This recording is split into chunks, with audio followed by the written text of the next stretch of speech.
Thank you very much.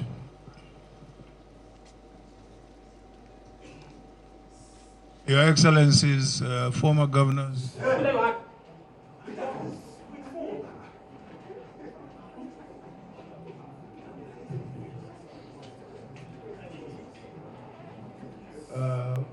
former chairman of our great party, members of the Board of Trustees, and members of the National Executive Committee who are here today, this afternoon. Gentlemen of the press, distinguished ladies and gentlemen. First of all, let me apologize that we have to have this event in a constrained space like the one we are having now. So we do apologize for that. Gentlemen of the press, fellow citizens of the Federal Republic of Nigeria, I consider it important to address and report to you today on issues that define the future of elective government and legitimate leadership in our country.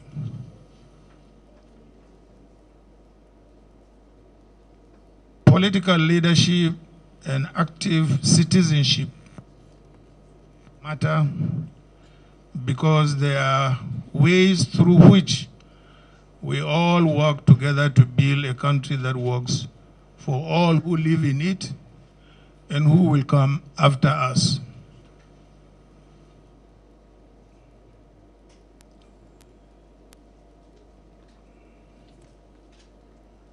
Our country is bigger than any one of us, and its standing in the world affects the fate of all who come from or live in this great country, which has great future. As leaders, it is our duty to advance the well-being of all our people and of the country. For this purpose, my generation worked hard to return the soldiers to the barracks. Very many of us are here. And to defend the right of the people to elect and establish for ourselves legitimate government. Our elections are established and governed by law and founded on the Constitution from which leadership and government in Nigeria alone derive their legitimacy. The people look up to us as leaders to respect these rules and to defend them. This is what has brought us here today. Today, we are called upon to again, as a people, to uphold and defend the ground rules of elective government in our country. The Constitution prescribes the requirements for those who seek the highest elective office in the land. It should not take months or indeed decades for the institutions concerned to be able to do their work in establishing the credibility of any certificates presented by candidates for public office. We undertook this journey at great cost and for important reasons. The ground rules for legitimate governance in our country need to be upheld. And you who are gathered here today have the responsibility of holding those ground rules. And the reputation of our country is at stake. That affects everyone, Nigerians everywhere, wherever they may be in the world. I am a Democrat by conviction and a citizen of a country that I love. The issues at stake in this case require us once more to rededicate ourselves to both the country and our Constitution. Now we must entrust these facts to us all as citizens and as leaders of the institutions charged with interpreting our Constitution. I should thank the lawyers, both in Nigeria and in the United States, who have assisted us in bringing clarity and definitive answers to these issues that appear to have defied our institutions for nearly a quarter of a century.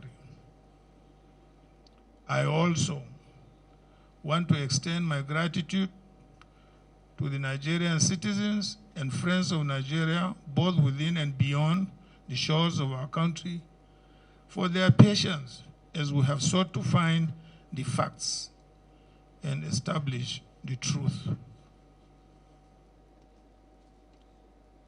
I wish to pay tribute to the late human rights activist, Chief Gani Fawehimi, senior advocate of Nigeria, who inspired us on this path of discovery.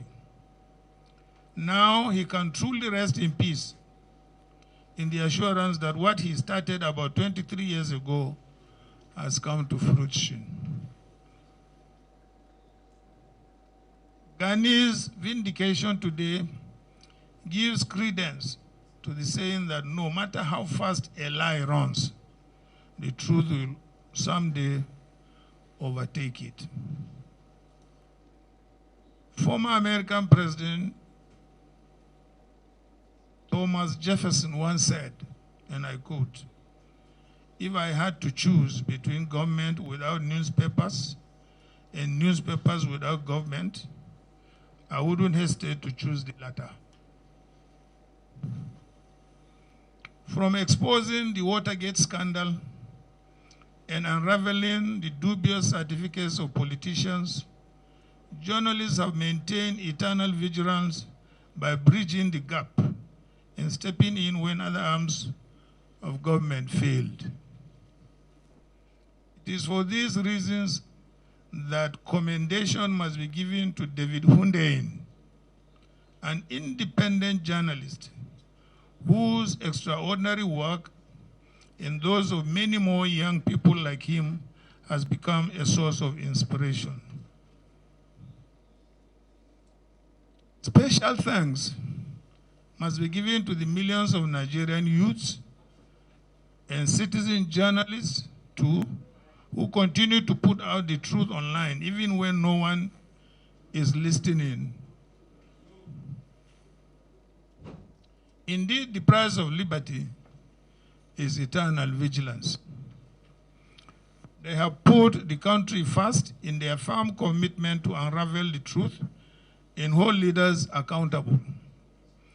This gives me the hope that we have worthy partners in the struggle to reclaim the country we call our home. This quest is not for or about Atiku Abubakar. It is a quest for the enthronement of truth, morality, justice, and accountability in our public affairs. In line with this, let me call on all well-meaning Nigerians, leaders of thought, our religious leaders, our traditional leaders, our community leaders, our political leaders, and in particular,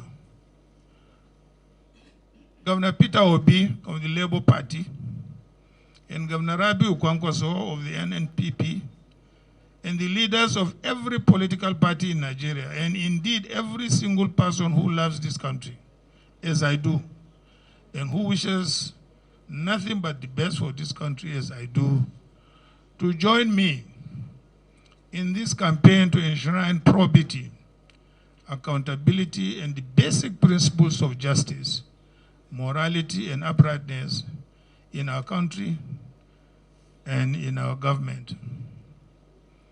This is a task for each and every one of us. Let me, therefore, at this juncture, thank you for listening. May God bless you all, and may God bless the Federal Republic of Nigeria. Thank you.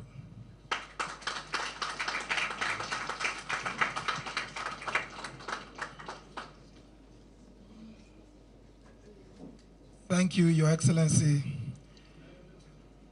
former Vice President,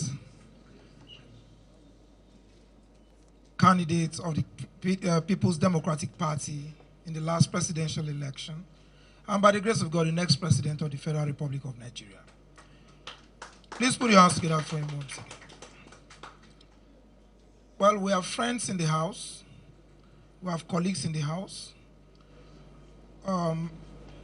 All technical questions will be taken that has to do with law will be taken by our friends.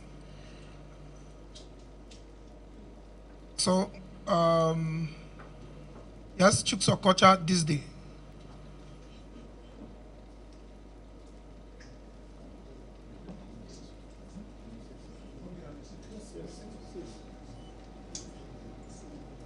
Good afternoon, everybody. Much has been said about the real documents from the Chicago State University. I want the former vice president, the PDP presidential candidate, Atiku Abubakar, to tell us in clear words, because many papers, many television stations, many radio stations have been giving various versions of the documents handed over to you. Sir, what did the documents handed over to you say about the person of President Bola Ahmed Tinubu? Thank you, sir.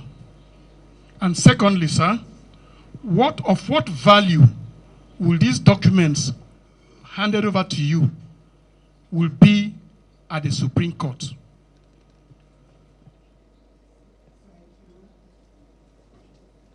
Thank you, Chuksokocha of these day newspapers. Eniola of African Report, that's an international platform, yes.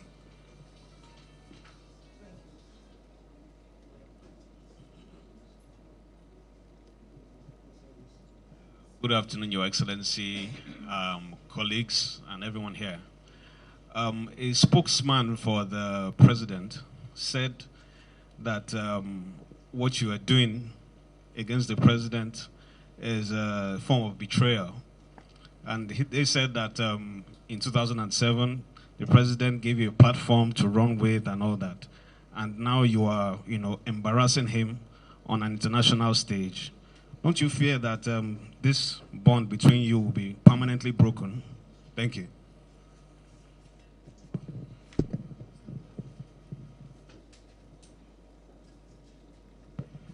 Thank you. His Excellency will take the question from the African Report, while Barrister Kalu will respond to this day newspaper's inquiry.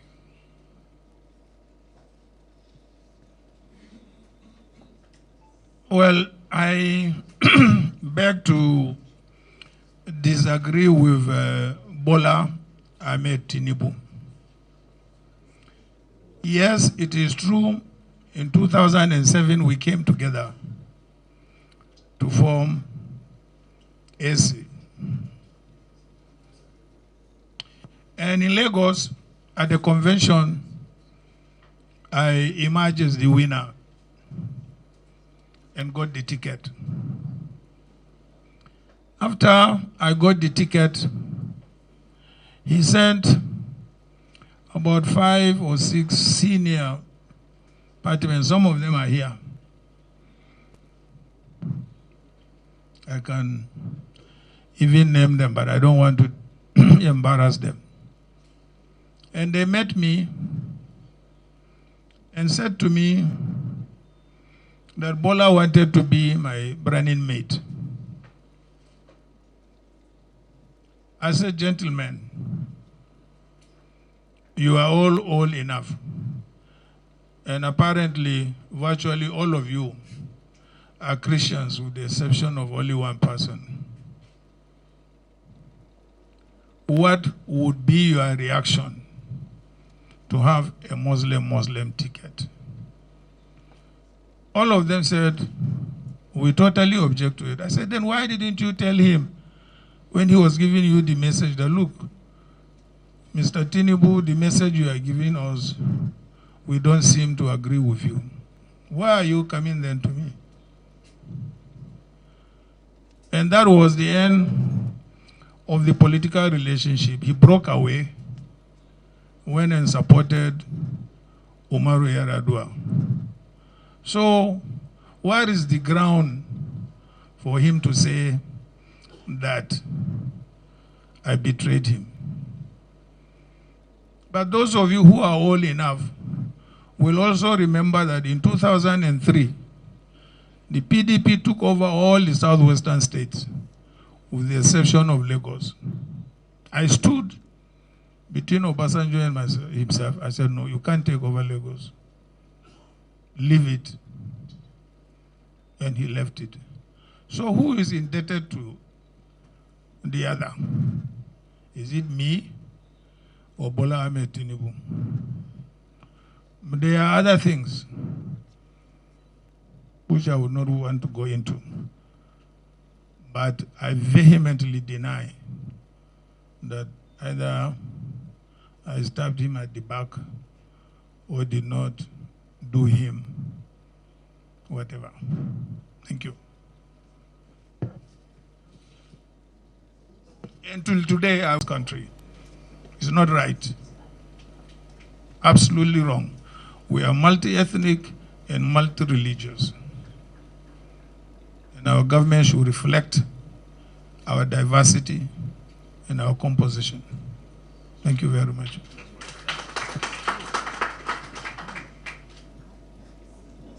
Thank you very much, Your Excellency. Barrister Kalu, over to you.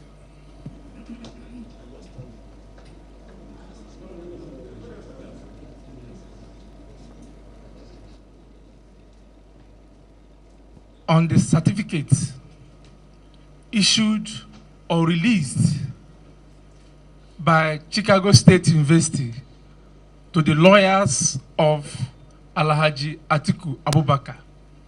These are the documents. One, that Bola Ahmed Tinubu forged the certificate he presented to INEC. That's one. Two, that the qualifying certificate from Southwest College to Chicago State University bears a female, indicating that that document does not belong to Bola Ahmed Tinubu. Three, the Chicago State University admission application form has a claim that Bola Ahmed Tinubu attended Government College, Lagos, and graduated in 1970, when indeed the school was established in 1974.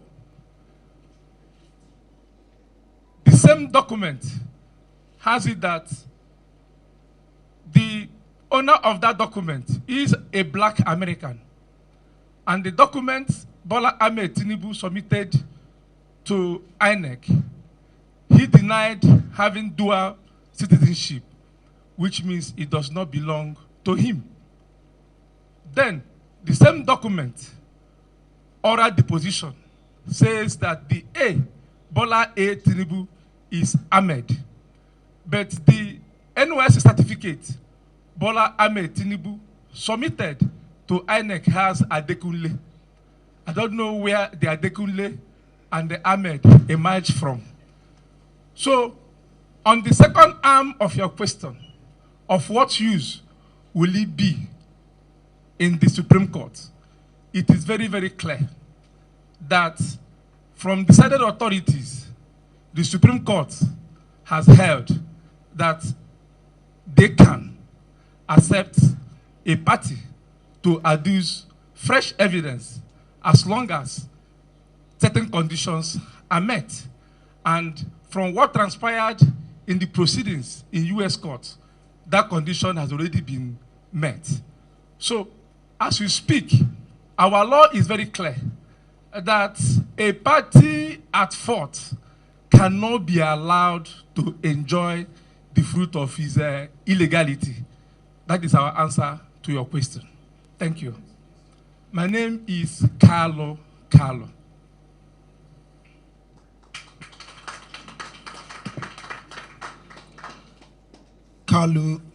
Thank you very much, Carlo. I will take, because of the condition of this place, very hot, and I have their excellencies present here. So many of them. I'm privileged to be right in front of you, your excellencies. Won't keep you here for too long. Okay, Friday or Loco, the Punch newspapers.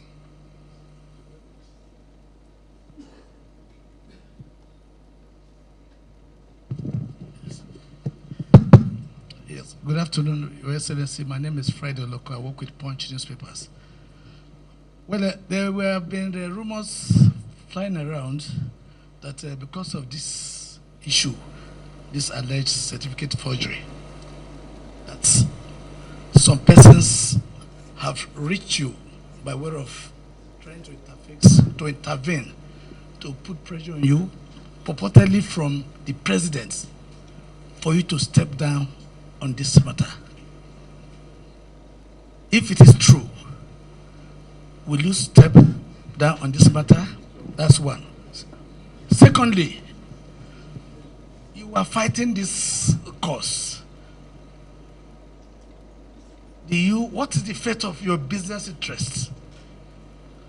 Do you fear that maybe, should you continue, that your business interests might be threatened because of the powers from the presidency? Thank you very much.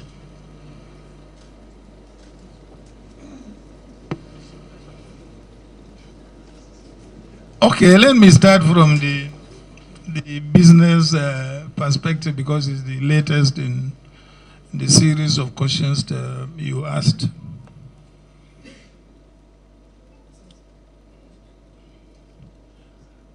Yes, as you might have read in several other places, I was, in fact, not involved. In fact, I was the founder of one of the biggest oil and gas logistics company since the military area.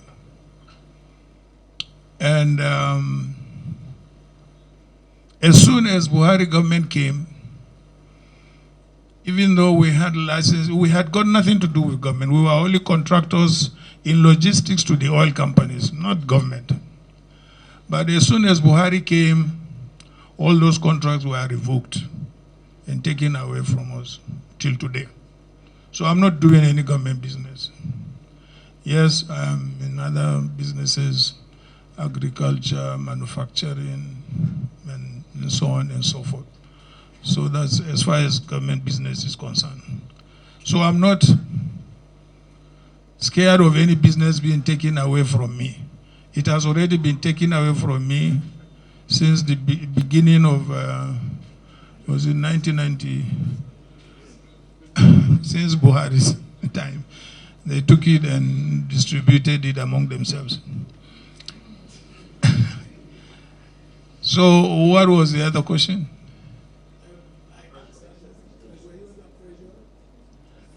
Not really. Yes, immediately after the elections, I was told there was a delegation of governors who claimed, they were sent, by the president But I did not even allow them to get into my house. I didn't.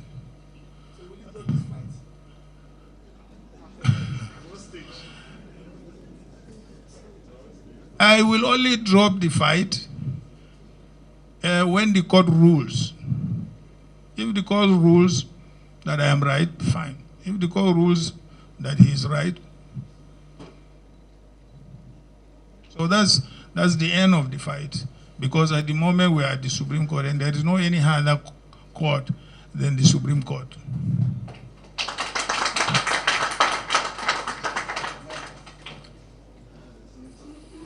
Thank you, Your Excellency. That will be my esteemed colleagues. I know that you have so many itching questions. We are available. We're going to send you the e-copies of this press briefing. And if you have further questions to ask, we are available. Mazi Polibe is here, Special Advisor Media to His Excellency. You all have our emails and phone numbers. You can reach us. That won't be a problem. If you have queries, please, we are here to, we're at your service. And if you want special focus, we don't have a problem. We will respond to you. That'll be all for now. We thank you for your esteemed presence. God bless you. Thank you.